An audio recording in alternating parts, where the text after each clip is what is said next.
रात के आसमान में चमकता चांद सिर्फ एक सुंदर गोला नहीं, बल्कि एक रहस्यमयी और आकर्षक साथी है जो हर रात हमें अपनी ओर खींचता है।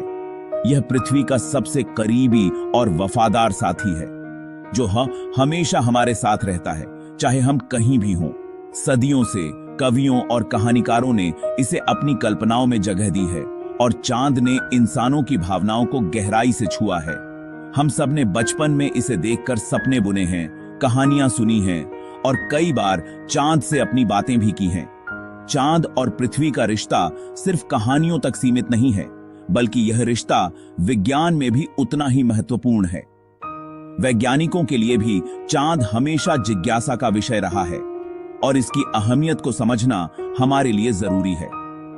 साइंटिस्ट मानते हैं कि अरबों साल पहले पृथ्वी से टकराई एक विशाल चट्टान के मलबे से ही चांद बना था और तब से यह हमारे साथ है। यह सोचना रोमांचक है कि रात में चमकने वाला चांद कभी हमारी धरती का हिस्सा था और अब वह हमें हर रात अपनी रोशनी से नहलाता है। चांद का होना पृथ्वी के संतुलन और जीवन के लिए बहुत जरूरी है, क्योंकि इसकी वजह से ही हमारे समुद्रों में ज्वार भाटा आता है और मौसम भी प्रभावित होते हैं। अगर चांद नहीं होता तो शायद पृथ्वी पर जीवन वैसा न होता जैसा आज है और हमारी रातें भी इतनी रोशन और खूबसूरत न होती। जब भी आप चांद को देखें, याद रखें कि आप अपने सबसे पुराने और सच्चे दोस्त को देख रहे हैं जो हर युग में हमारे साथ रहा है। इस वीडियो में हम चांद से जुड़े रहस्यों की पड़ताल करेंगे, उसकी सतह, उसकी कहानियां और उसके विज्ञान को समझेंगे। जानेंगे कि यह हमसे कितना दूर है, वहां इंसान कैसे पहुंचे और वहां जाकर क्या क्या खोजा गया। साथ ही चांद के बदलते रूपों के पीछे का साइंस क्या है और ये बदलाव हमारे जीवन को कैसे प्रभावित करते हैं। तो चलिए तैयार हो जाइए पृथ्वी से चांद तक के इस रोमांचक सफर पर, जहां हम इतिहास, विज्ञान और कल्पना की दुनिया में एक साथ चलेंगे। आइए साइंस के जादू से चांद के रहस्यों को उजागर करें और जानें कि यह हमारा साथी क्यों कहलाता है। जब भी हम रात के आसमान में चमकता हुआ चांद देखते हैं तो वह हमें बहुत पास और अपना सा लगता है, मानो हाथ बढ़ाकर छू सकते हों। लेकिन हकीकत में चांद हमसे बेहद दूर है, करीब 3 से 400 किलोमीटर की दूरी पर। यह दूरी इतनी ज्यादा है कि कल्पना करना भी मुश्किल है। सोचिए, अगर आप कार से बिना रुके 100 किलोमीटर प्रति घंटे की रफ्तार से लगातार चलें तो भी चांद तक पहुंचने में 5 महीने से भी ज्यादा का समय लग जाएगा। यानी यह सफर किसी भी आम यात्रा से कई गुना लंबा है। अगर पृथ्वी से चांद तक एक पुल बनाया जाए तो उसमें लगभग 30 पृथ्वी जितनी लंबी लाइन लगानी होगी। सोचिए, 30 पृथ्वियां एक के बाद एक जुड़ जाएं, तब जाकर चांद तक पहुंचा जा सकता है। इससे हमें अंदाजा होता है कि अंतरिक्ष कितना विशाल और रहस्यमय है और हमारी पृथ्वी उसमें कितनी छोटी है। आपको जानकर हैरानी होगी कि चांद हमेशा एक ही दूरी पर नहीं रहता, बल्कि उसकी दूरी समय समय पर बदलती रहती है। इसकी वजह है चांद की अंडाकार कक्षा। कभी कभी वह पृथ्वी के थोड़ा करीब आ जाता है और कभी कभी थोड़ा दूर चला जाता है। जब चांद सबसे करीब होता है तो उसे सुपरमून कहा जाता है। उस समय चांद हमें सामान्य से बड़ा और चमकीला दिखाई देता है। वैज्ञानिकों ने पाया है कि चांद हर साल हमसे धीरे धीरे दूर जा रहा है, लगभग 308 सेंटीमीटर हर साल। यह बदलाव बहुत धीमा है, लेकिन समय के साथ बड़ा असर डालता है। करोड़ों साल बाद चांद और भी दूर और छोटा दिखाई देगा। भविष्य में रात का आसमान वैसा नहीं रहेगा जैसा आज है। यह सब पृथ्वी और चांद के बीच के गुरुत्वाकर्षण बल के कारण होता है। एक धीमा, अनोखा नृत्य जो अरबों सालों से चल रहा है और आगे भी चलता रहेगा। चांद हमारा सबसे करीबी पड़ोसी है, लेकिन फिर भी वह हमसे बहुत दूर है। उसकी दूरी हमें हमेशा हैरान करती है। यह दूरी हमें सिखाती है कि अंतरिक्ष कितना विशाल है और उसमें हम इंसान कितने छोटे और अनमोल हैं। चांद की यह यात्रा हमें ब्रह्मांड की विशालता का एहसास कराती है। सदियों तक इंसान ने चांद को सिर्फ देखा, उसकी खूबसूरती और रहस्यों को निहारता रहा।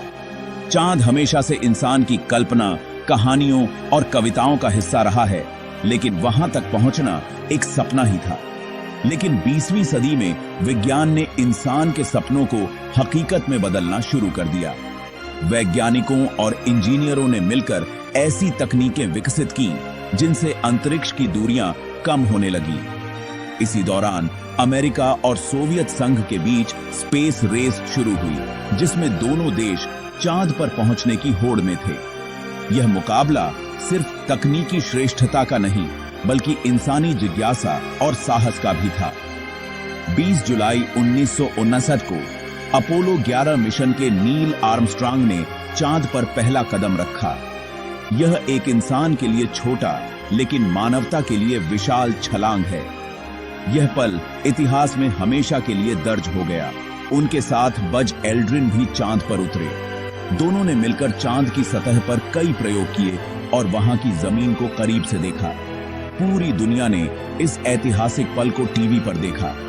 करोड़ों लोगों ने पहली बार इंसान को किसी और ग्रह की सतह पर चलते हुए देखा और यह पल सबके दिलों में बस गया।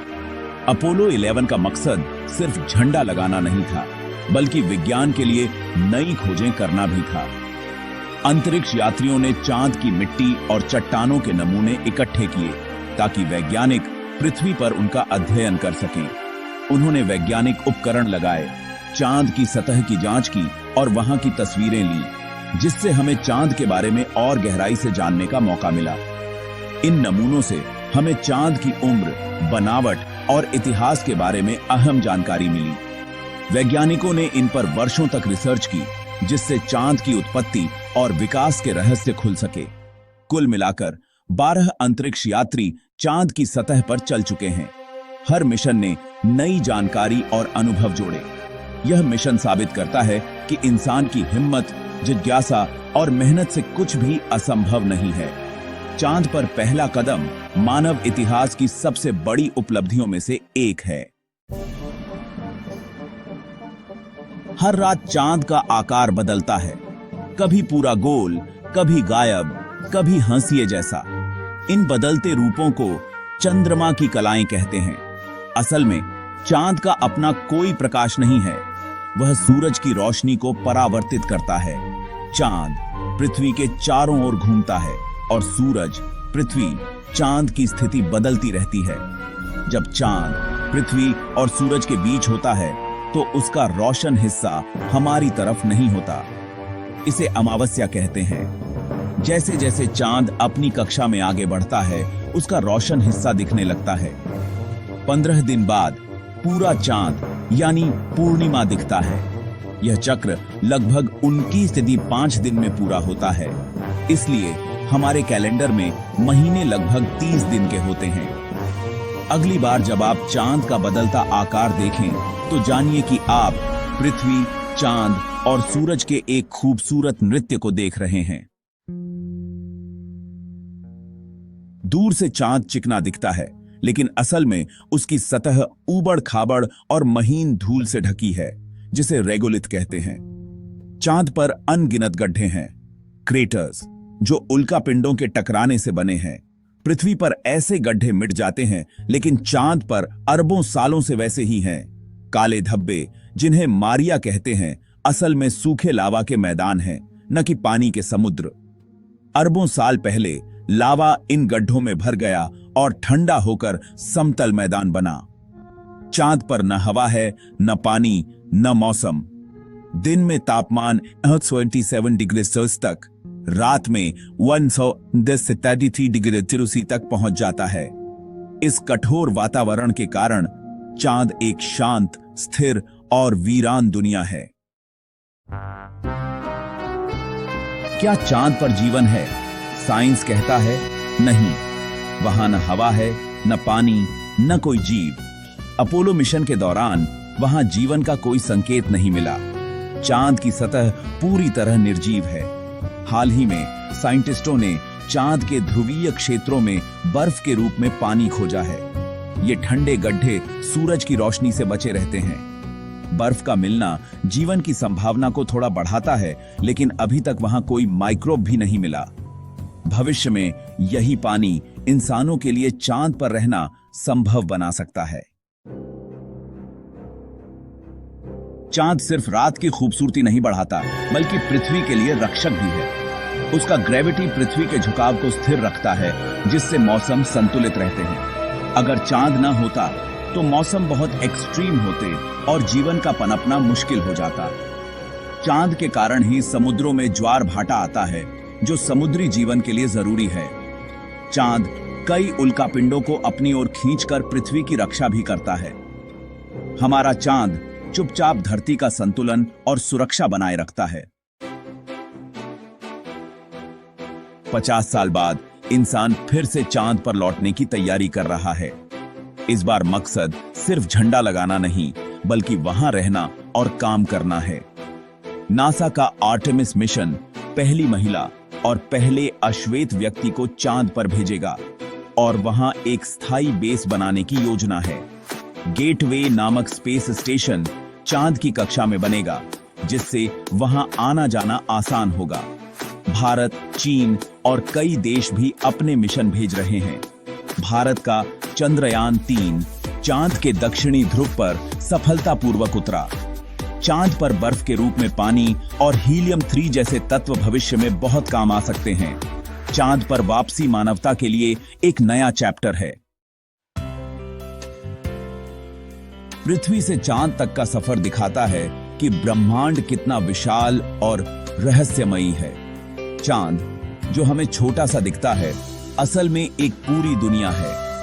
हमने जाना कि चांद हमसे कितना दूर है, उसकी सतह कैसी है और वह हमारे लिए कितना जरूरी है।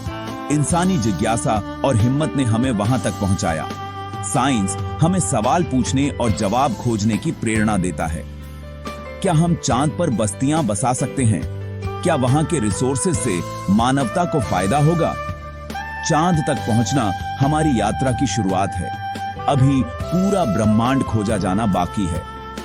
बड़े सपने देखें, मेहनत करें और साइंस के जादू से